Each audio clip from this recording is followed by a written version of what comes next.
Hey there, awesome caregivers. It's Melanie again with Around the Way Training Consultants. Today we are going to talk about the use of pacifiers in the Childcare Center. Let's get started. The American Academy of Pediatrics recommends the following best practices for pacifier use among childcare professionals in childcare settings. If your facility permits the use of pacifiers, you should have a written policy outlining the center's protocol for pacifier use.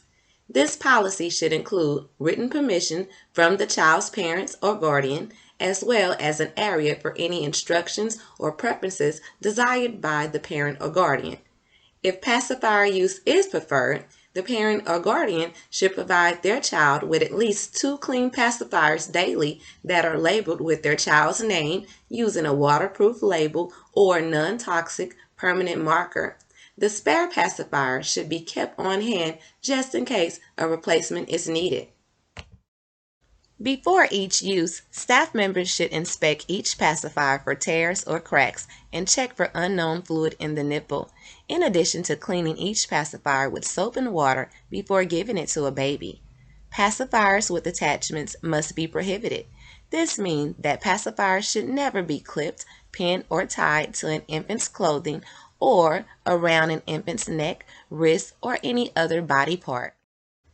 If an infant does not want to take the pacifier, she or he should not be forced to take the pacifier. If an infant's pacifier falls out, it does not need to be reinserted unless the infant wants it.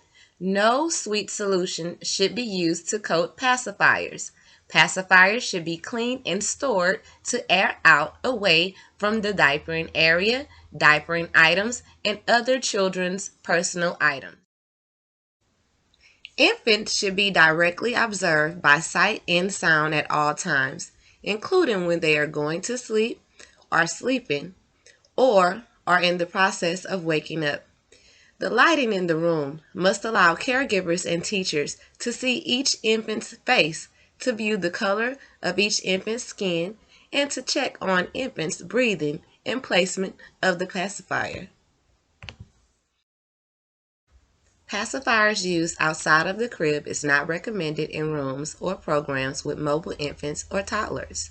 Between ages 3 and 12 months, caregivers and teachers should collaborate with parents and guardians to wean infants from pacifiers. Pacifiers should be replaced with objects that provide comfort. The logic. Infants and toddlers who are mobile may attempt to remove a pacifier from an infant's mouth, place it in their own mouth, or reinsert it in the mouth of another child. These behaviors can increase the risk of choking and or disease transmission. It is recommended to clean pacifiers before and after each use to ensure that each pacifier is cleaned before being inserted in an infant's mouth. This safeguards against underlying contamination and sharing. Cleaning a pacifier prior to each use alleviates the caregiver's concern about whether the pacifier was cleaned by another adult who may have cared for the infant previously. This may be a concern if staffing changes occur or if parents or guardian bring pacifiers from home with them and return them to the facility. If a caregiver or teacher observes or suspects the sharing of a pacifier, the pacifier should be cleaned and sanitized. Caregivers and teachers should ensure that the nipple is completely dry following cleaning to prevent an infant from ingesting the liquid. As a result, it is not recommended to submerge a pacifier. If the pacifier nipple contains any unknown liquid, or if the caregiver has any concerns about the pacifier's safety or ownership, it should be discarded. While it may appear to be smart to use pacifiers to reduce the risk of sudden infant death, also known as SIDS, especially for an infant who is already sleeping with a pacifier at home, pacifier use has been linked to an increased risk of ear infections and oral health problems. This is Melanie with Around the Way Training Consultants saying thank you for joining us today. Hopefully you learned some tips that will keep children safe in your care. I'll see you soon. Bye now.